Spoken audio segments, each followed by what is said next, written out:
This is 4.2, question 37. We need to determine whether this set with this given operation is a vector space. So to determine whether it's vector space, um, it needs to satisfy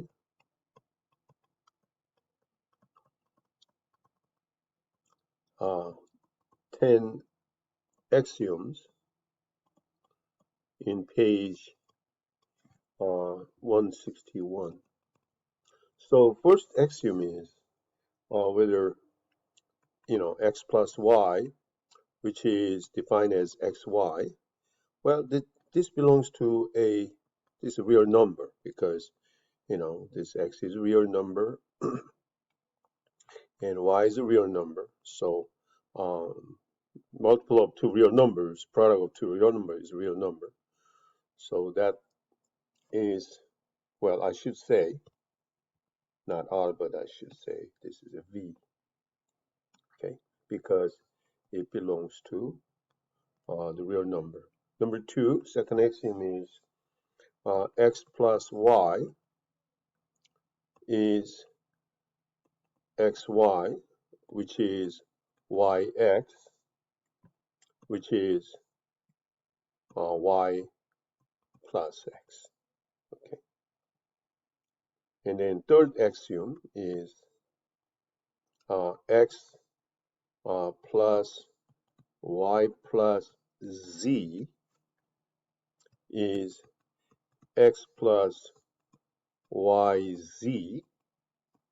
By the definition, y plus z is yz, but then this becomes xyz. This is xm as xy times z. This is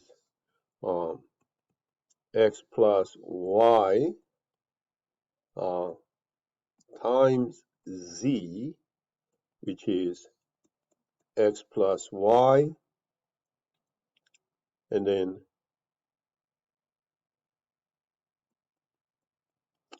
plus z. Okay, so the associativity also is satisfied. And then number 4 is a zero vector.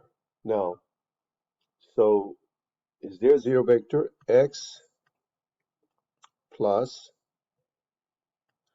1 is x plus 1 is x times 1 is x, and 1 plus x is 1 times x is x. So 1 is the additive identity, okay, of V. Okay, so we have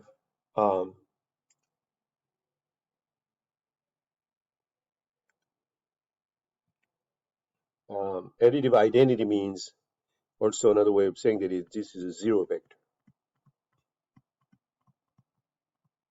Okay, so now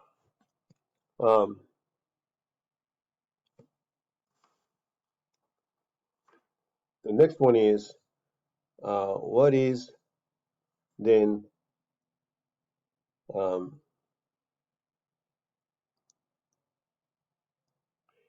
inverse. Okay, one is the zero vector. So number 5 is we need to have for every vector there is a additive inverse. So what is additive inverse? So x plus 1 of x is x times 1 of x, which is 1, which is identity. So for all x in V, 1 over x is the additive inverse, right?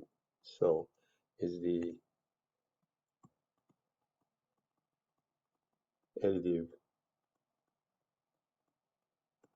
inverse, okay?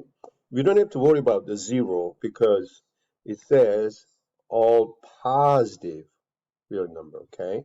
So 0 is not included, okay? So now so number 5, so number 6,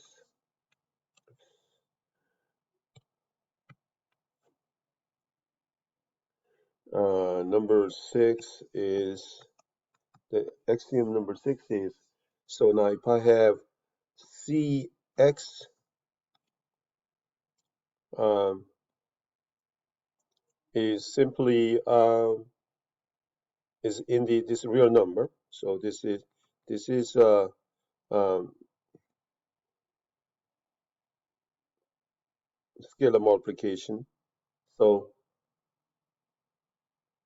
Cx is by definition. Look at this one. So we need to see by definition Cx is x to the c power. So this is x to the c power. Well, that's a real number, isn't it? So it belongs to vector v because this is what real number, isn't it? Okay. So 6 is satisfied. And number 7. So number 7, uh, if I have a c x plus y, this is by definition here. This is x plus y to the c power. Okay. So then from here, but what is x plus y? X plus y is x y c, because from the definition, x plus y equal xy. Okay. So this is x to the c, y to the c. But what is x to the c? X to the c is x to the c is, from definition, this is cx. So y to the c is cy. So this is cx plus cy. Well, I should say cx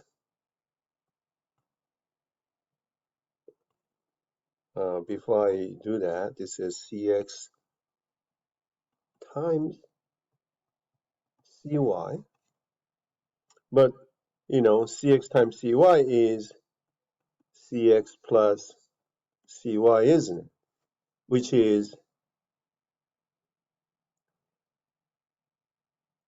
Which satisfies the distributive property, number 7. And number 8 is, how about c plus dx, which is by definition, this is x to the c plus d, isn't it? Which is x to the c and x to the d, well, which is cx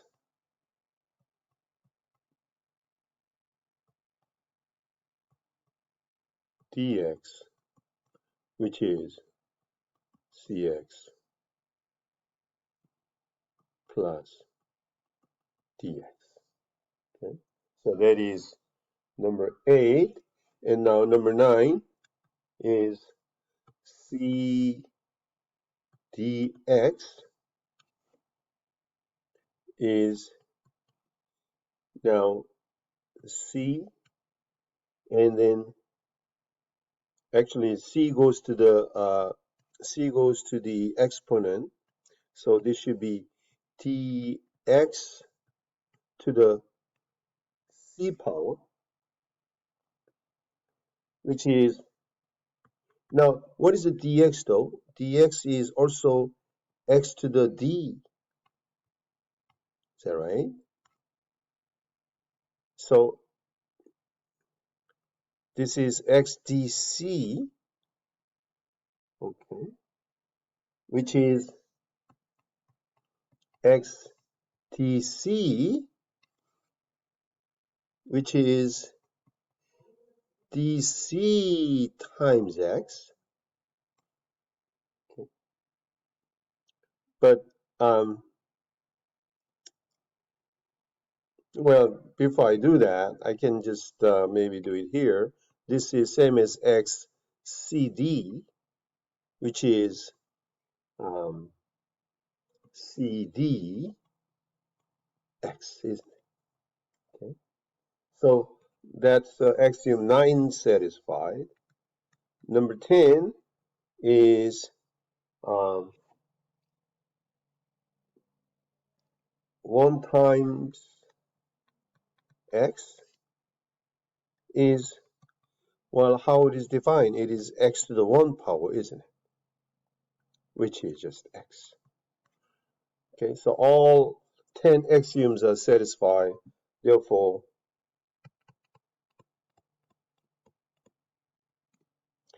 this V is a vector space.